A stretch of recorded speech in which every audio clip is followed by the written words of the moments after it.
Everyone, in this class we will discuss about the class 10th physics first chapter, that is the reflection of the light. तो चलिए start करते हैं हम reflection of the light. तो जब हम reflection की बात करते हैं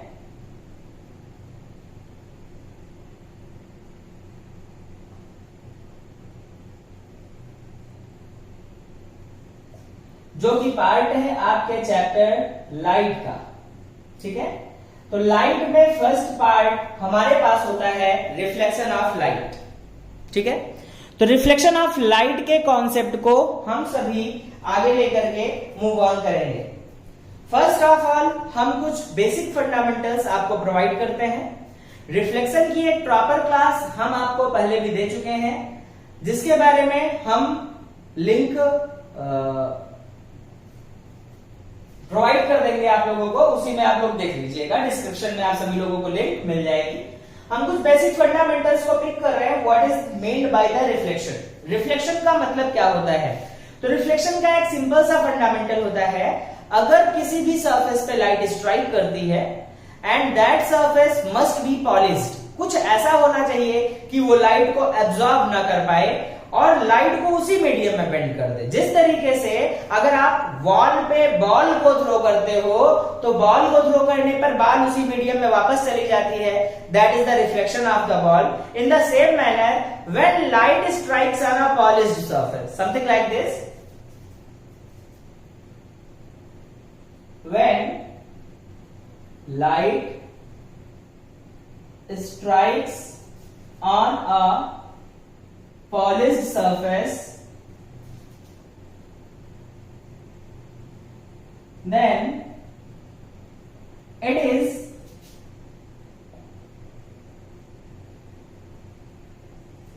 reflected back into same medium, into same medium. This is the called the reflection of light. इसी प्रोसेस को हम सभी लोग बोलते हैं रिफ्लेक्शन ऑफ लाइट, ठीक है ना। कुछ इस तरीके से हम उसको समझ सकते हैं।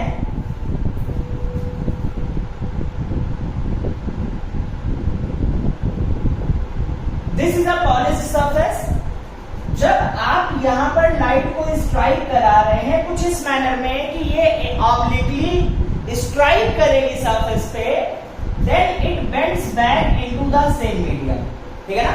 Light strikes on a polished surface and it bends back into the same medium, this is called the reflection of light. This phenomena is known as the reflection of light. तो इस कॉन्सेप्ट को हम थोड़ा अच्छे से समझने को try करते हैं। यहां पर देखिए, ये जो आपको मिल रहा है this is the polished surface, this is polished surface. ये क्या है अपने पास, पॉलिश्ड सरफेस। यहां पर ये जो मिल रहा है दिस इज इंसिडेंट लाइट रे, incident light ray, and this is reflected light रे,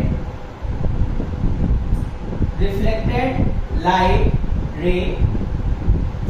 this is the normal which is perpendicular to the refracting surface, which is perpendicular to the reflecting surface। यानी जो पॉलिश्ड सरफेस है उसके perpendicular एक virtual imaginary line होती है, जिसे हम सभी लोग क्या बोलते हैं, नॉर्मल, ठीक है ना। अब यहाँ पे देखिएगा, it is perpendicular to the surface. तो यहाँ पर ये जो एंगल मिला this is known as angle I and this is known as angle R. Angle I क्या है, angle of incidence, angle of incidence, and this is known as the angle of reflection, angle of reflection, and यहां पर आपको दिया गया क्या, normal.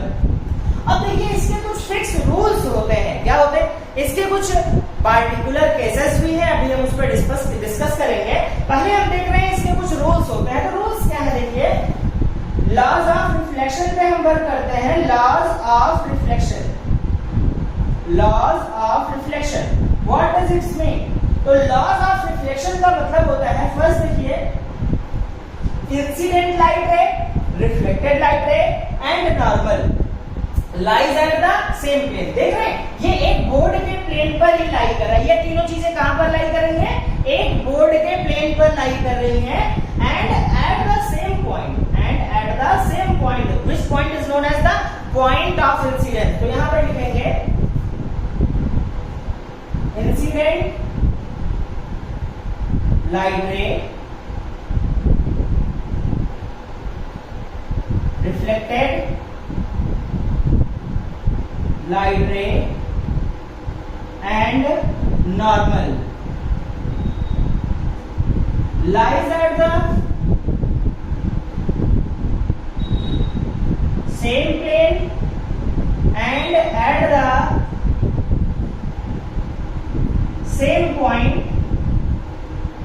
called point of incidence। point of incidence ये क्या होता है आपके पास? Point of incidence. तो यहां पर ये इतना फंडामेंटल आपको थॉरोली प्रोवाइड किया गया। अब जब आप इस कॉन्सेप्ट को लेकर के आगे बढ़ते हैं तो इसी में सेकंड लॉ मिलता है। क्या होता है? At the point of incidence, at the point of incidence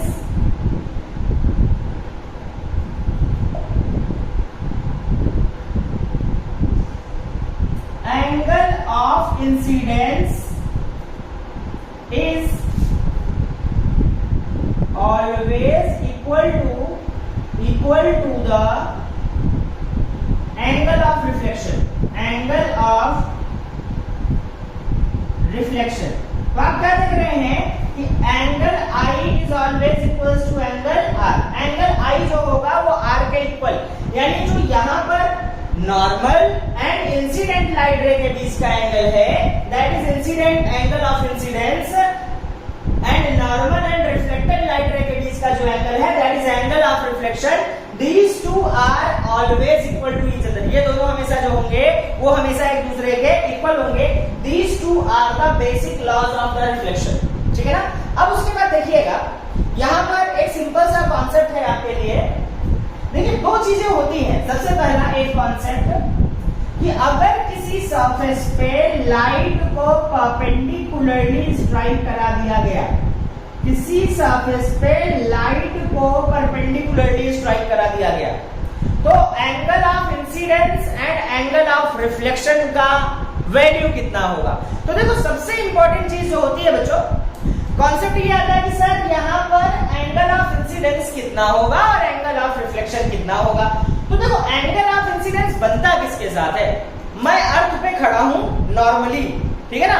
यहां पर देखिए, ये जो एंगल बना मेरे साथ, that is the angle of incidence and this is known as the angle of reflection. लेकिन अगर ये दोनों लाइंस मेरे साथ ऐसे बिल्कुल कोलैप्स कर जाए, तो बेटा मेरे और इस लाइन के बीच में क्या एंगल होगा? एब्सोल्युटली, बिल्कुल जीरो होगा ये एंगल। तो यहां पर देखिएगा, in this case when incident light ray strikes normally, then angle I as well as angle R both becomes equals to 0। the most important part है बेटा, ध्यान रखिएगा, लाइट अगर नॉर्मली स्ट्राइक करेगी, ऑब्लिकली स्ट्राइक करेगी, तो obviously angle of incidence and angle of reflection दोनों की वैल्यू कितनी होगी? 0। यानी नॉर्मली वो स्ट्राइक करेगी और उसी पाथ को रिट्रेस करते हुए वो वापस भी चली जाएगी। इसी में एक क्वेश्चन और बनेगा, that is the most important question also, that is angle between the incident light ray and reflected light ray. Angle between the incident light ray and reflected. तो देखिएगा, उसी केस में angle between incident light ray and reflected light ray, it will be equals to 180 degree. कैसे? ध्यान दीजिएगा, कैसे 180 degree हुआ? Actually incident light ray downward direction में जा रही है इस तरीके से, ठीक है ना? देखिएगा, इंसिडेंट लाइट रे डाउनवर्ड, ये जो है ये डायरेक्शन शो कर रहा, मार्कर का जो अपर पार्ट है यानी जो कैप है वो डायरेक्शन, तो ये इंसिडेंट लाइट रे की डायरेक्शन रही और ये रिफ्लेक्टेड लाइट रे। तो एक ऊपर जा रहा है, एक नीचे आ रहा। How much angle is made between them 180 degree.